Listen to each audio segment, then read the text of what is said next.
Bonjour à tous, c'est Audrey d'un article sur le web. Aujourd'hui, une vidéo sur la recherche documentaire en rédaction web. Donc la recherche documentaire, en fait, elle consiste à chercher et à trouver des sources fiables qui vont servir de base à la rédaction d'un article ou d'un document.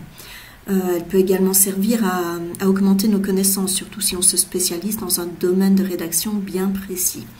Alors la recherche de sources fiables, elle nécessite un travail de collecte, de tri et d'analyse des données qu'on a trouvées. C'est elle aussi qui va déterminer la valeur informative et la qualité du travail de rédaction que l'on va fournir à notre client.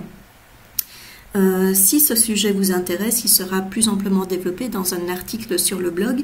Je vous invite à vous inscrire à la newsletter qui est ci-dessous et chaque semaine, vous allez recevoir l'ensemble des vidéos et l'ensemble des articles qui auront été publiés sur le content marketing et sur la rédaction web. Retour à nos moutons, donc recherche documentaire, 3 étapes essentielles. Et la première étape, c'est définir le sujet. Alors en tant que rédacteur web, on est parfois un peu paresseux, hein, on l'avoue quand même, et on a tendance à nous focaliser sur notre requête. Alors prenons par exemple une requête très simple qui est cuire des pâtes. Comment cuire des pâtes? La plupart d'entre nous, on va faire simple et on va taper cuire des pâtes ou comment cuire des pâtes sur Google et on va commencer à consulter les premiers résultats de recherche. Souci, c'est qu'en faisant ça, on va se retrouver face à un bruit. Alors, qu'est-ce que c'est un bruit en recherche documentaire? Un bruit, c'est se retrouver face à une multitude de contenus. Pour au final avoir très peu d'informations. Donc c'est-à-dire que vous allez vous retrouver avec des tas de contenus très généralistes.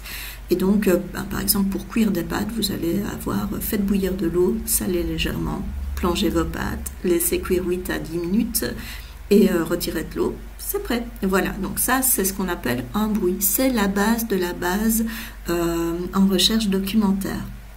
Donc, pour ne pas être confronté à ces bruits, on va devoir utiliser notre langage et un langage vraiment en lien avec notre thème de recherche, avec la requête principale que l'on souhaite étudier.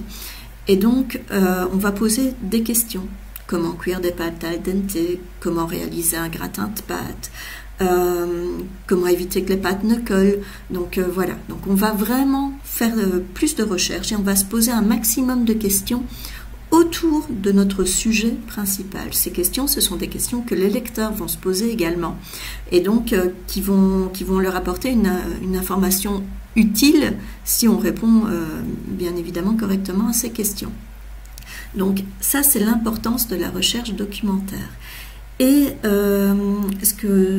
le souci aussi, c'est qu'en effectuant une recherche documentaire, on peut être confronté à ce qu'on appelle des silences. Donc si on ne passe pas suffisamment de temps sur sa recherche documentaire, et je dirais qu'il ne faut pas vous étonner si à la limite, votre recherche vous prend autant de temps que la rédaction de votre article. Si vous faites une recherche documentaire trop rapide ou vous la bâclez complètement, vous allez vous retrouver face à des silences. Et ça, c'est encore bien pire qu'un bruit. Parce qu'autant le bruit, vous allez répondre de façon généraliste, autant le silence, vous allez passer totalement à côté d'une partie importante de votre sujet. Et donc, votre article ne sera pas vraiment pertinent. Donc, pour éviter ces silences, c'est bien prendre le temps, réfléchir, vous poser toutes les questions possibles autour de votre sujet. Et comment faire? Utilisez par exemple l'outil Answer the Public et là vous allez voir, il référence en fait toutes les questions que se posent les internautes au sujet d'un thème donné. C'est très utile et ça va vous permettre vraiment d'effectuer une recherche documentaire plus approfondie. La seconde étape, donc, c'est récolter les informations. Donc, une fois qu'on s'est posé ces bonnes questions, qu'on sait vraiment à quoi on souhaite répondre dans notre article, on va récolter les informations.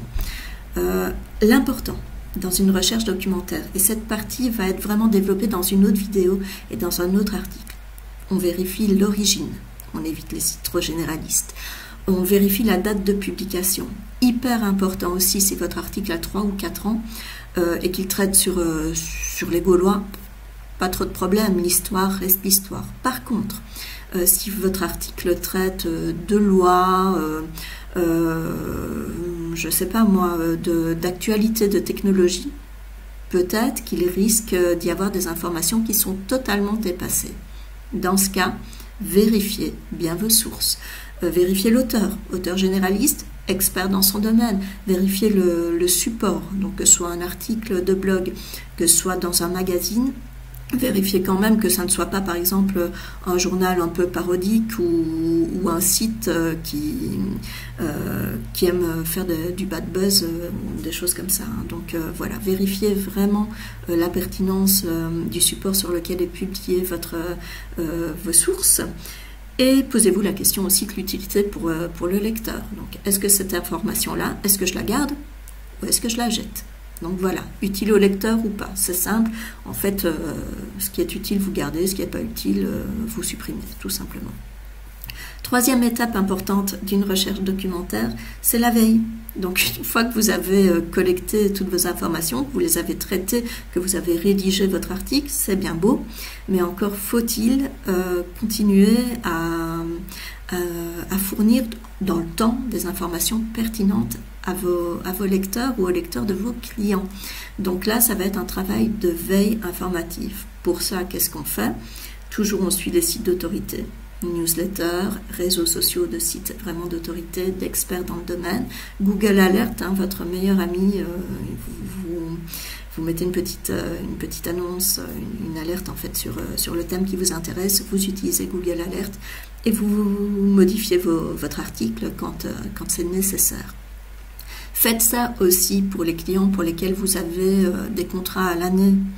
Donc si vous avez un client, par exemple dans le déménagement, n'hésitez pas à mettre une petite alerte Google Alert sur des éléments qui pourraient changer. Donc si vous travaillez dans le temps avec lui, par exemple moi j'ai rédigé un article, c'était sur le courrier, donc comment laisser son courrier par exemple à la poste quand on part en vacances, comment faire dévier son courrier lors d'un déménagement.